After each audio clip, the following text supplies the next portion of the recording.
নমস্কার, কলকাতা টিভিতে স্বাগত। সঙ্গে রয়েছে অনন্যা। শুরু করছি বাংলাদেশ সারাদিন। প্রথমেই দেখে নেব হেডলাইন্স। হরতাল অবরোধে আগুন সন্ত্রাস প্রতিরোধ ও জাতীয় সম্পদ রক্ষার আনসার বাহিনী গুরুত্বপূর্ণ ভূমিকা রেখেছে বলে জানিয়েছেন প্রধানমন্ত্রী শেখ হাসিনা।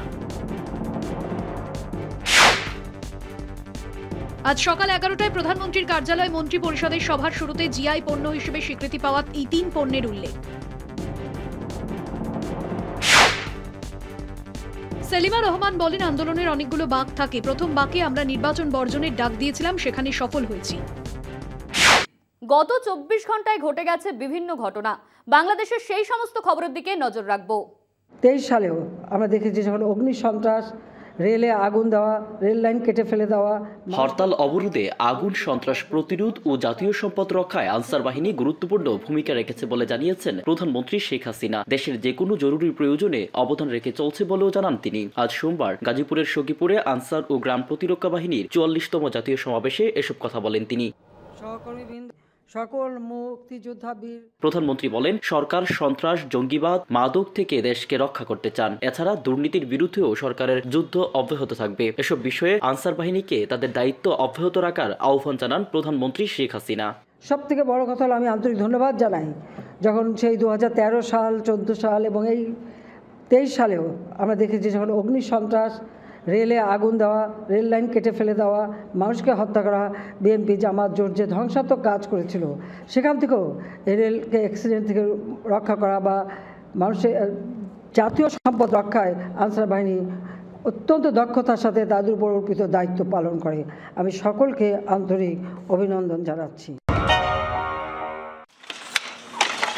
শিল্প মন্ত্রণালয়ের প্যাটেন্ট, শিল্প, নকশা ও ট্রেডমার্কস অধিদপ্তর টাঙ্গাইলের শাড়ি, নরসিংদীর অমৃত সাগর কলা, গোপালগঞ্জের রসগোল্লার জিআই সার্টিফিকেট ও টাঙ্গাইলের শাড়ি প্রধানমন্ত্রী শেখ হাসিনার কাছে হস্তান্তর করেছেন শিল্পমন্ত্রী নুরুল মজিদ মাহমুদ হুমায়ুন। টাঙ্গাইলের শাড়ি, গোপালগঞ্জের রসগোল্লা আর নরসিংদীর অমৃত সাগর কলা।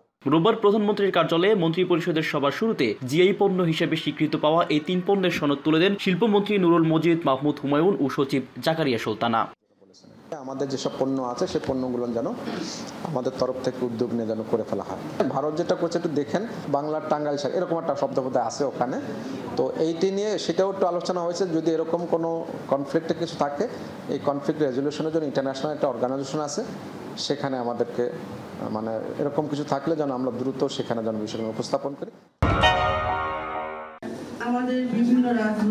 আন্দোলনের নতুন মাত্রা সৃষ্টি করে সরকারকে ক্ষমতা থেকে নামতে বাধ্য করা হবে বলে মন্তব্য করেছেন বিএনপির স্থায়ী কমিটির সদস্য সেলিমা রহমান। রোববার জাতীয় প্রেস ক্লাবে আয়োজিত এক প্রতিবাদ সভায় একথা বলেন তিনি। সেলিমা রহমান বলেন, আন্দোলনের অনেকগুলো বাঁক থাকে। প্রথম বাঁকে তারা নির্বাচন বর্জনের ডাক দিয়েছিলেন, সেখানে সফল হয়েছেন। এখন আন্দোলনে নতুন মাত্রা সৃষ্টি করে সরকারকে ক্ষমতা থেকে নামতে বাধ্য করা হবে বলে জানান বিএনপির এই নেত্রী। শীঘ্রই হয়তো নির্বাচন, যেভাবেই হোক এই সরকারকে নামতে আমরা বাধ্য করব। শুধু স্লোগানে মুক্তি এখন আমরা আর চাই না।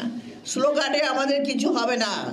আমরা চাই আমরা আমাদের অ্যাকশন, যে অ্যাকশনের মধ্য দিয়ে আমাদের জনাব তারেক রহমানকে দেশে ফিরে আনবো। আমাদের যে নেতারা যাদেরকে এখনো জেলবন্দি করে রেখেছে তাদেরকে বের করে আনবো। বাংলাদেশ সারাদিন আজ এই পর্যন্তই। দেখতে থাকুন কলকাতা টিভি, রাত দিন 7 দিন।